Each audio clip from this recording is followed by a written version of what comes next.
Hello, and welcome to the Uncooperative Gamers. I'm Mr. Grumpy. And I'm the Cursed Monk, and today we're looking at the 5 new decks for the expansion of Magic the Gathering 2013. It's going to be quite fun, although we don't actually know what these decks do. We haven't had a look at them, so I can try to explain to you what Aura Servants is. All I can tell you is a blue and a white deck, and that's pretty much it. And I'm going to be playing with the Collective Might, which is a white and a green deck. So let's go. I'm looking forward to trying out some new deck. Love new deck day.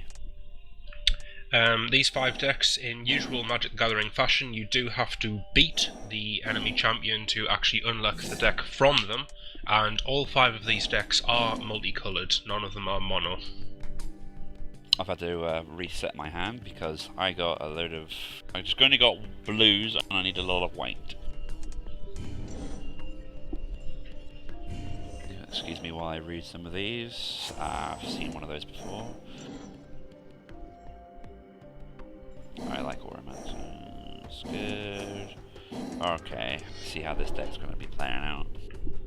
Looks like my deck is focused purely on making one creature extremely powerful. I'm still not entirely sure. Seems to be a lot of cards talking about saplings.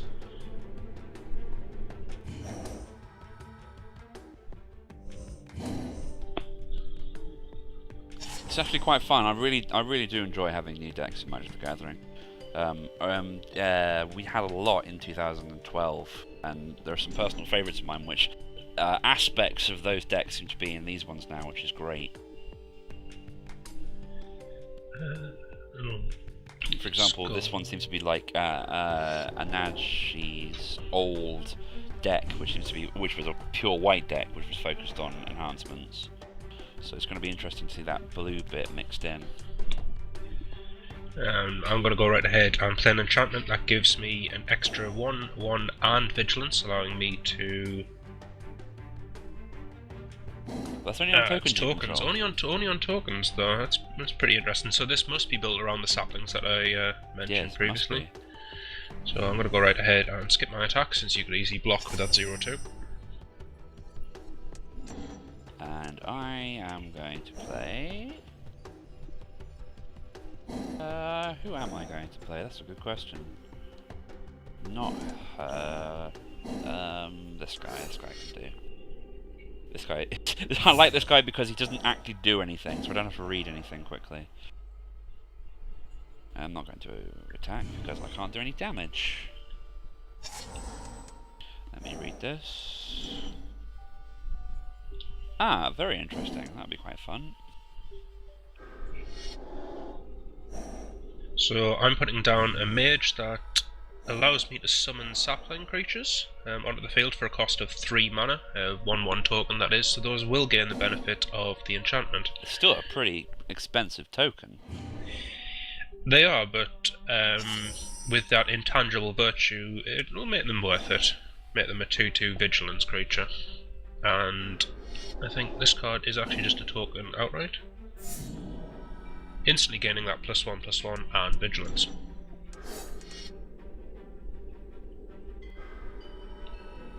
May as well just attach this to it. You know, while I'm here.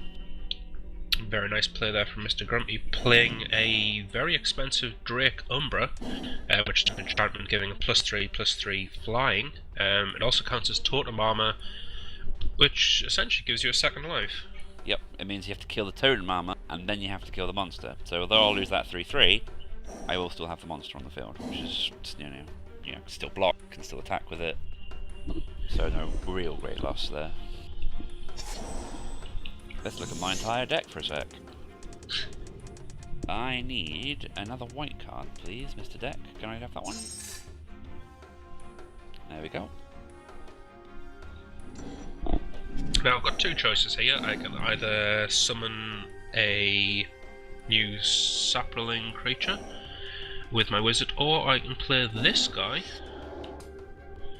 who gives +1/+1 until the end of the turn. Which is pretty nice. That token's looking pretty scary now. 3/3 vigilance. It's pretty cool.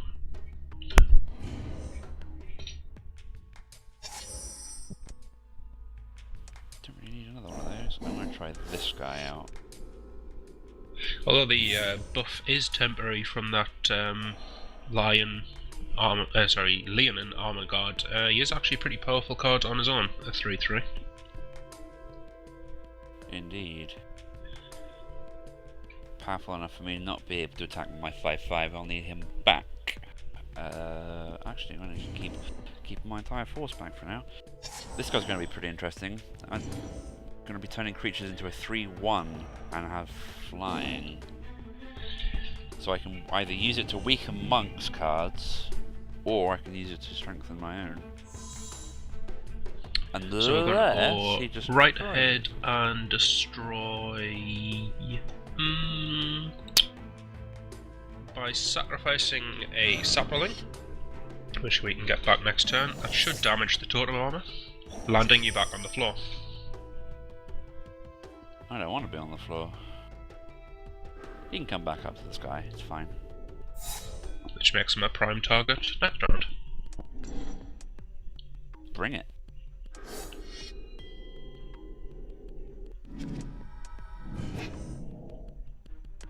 Now using Auramancer, I was able to bring that Drake all the way back to my hand. Although this time you will have to pay the cost of it, since you don't have your cheating researchers to play for free. Cheating researchers? Playing cards for free.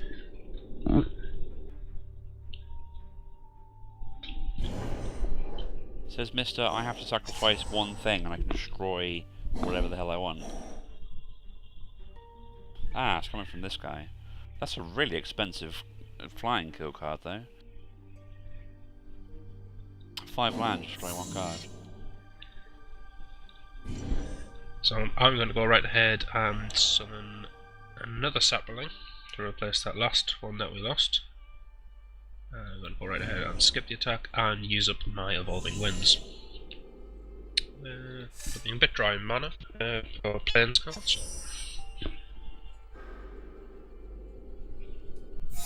Come fly with me.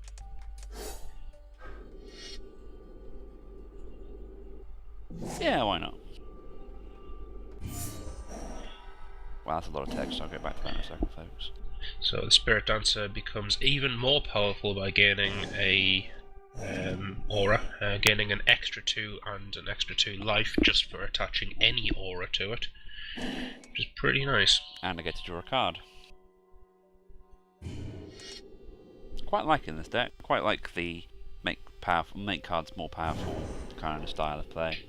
That's why I like the Exalted deck as well. Got to say the flying aspect's pretty useful as well. Very few cards can actually block flying without either killing themselves, being a weak flying card themselves. That is a pretty good card. Very expensive, but the effect of it is very good. Bang! Goodbye.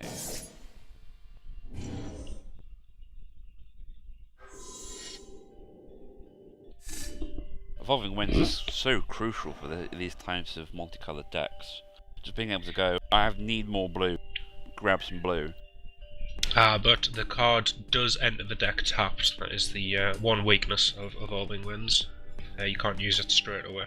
It's better than having a handful of cards that you can't play because you're lacking one colour. That is true, which is often a problem with these multicolored decks. So newer players may struggle getting to terms with these 2-coloured decks. I remember 2012 had a few 3-coloured decks, incredibly hard to use. There you go, that's a gift. Have a flying card. So This reducing guy, my you're going to health enjoy level. this guy. Let's read. Nah. No. No, thank you. I'm probably going to take that one. I know where it is already. Yeah. There we go. See, my Aura Touch Mage was able to bring himself with a Aura from my deck. I've chosen the Mammoth because it gives it 3/3 and Vigilance and Totem Armor, which is, well, it's just brilliant. Pretty powerful stock, that. Don't really know why I bothered, but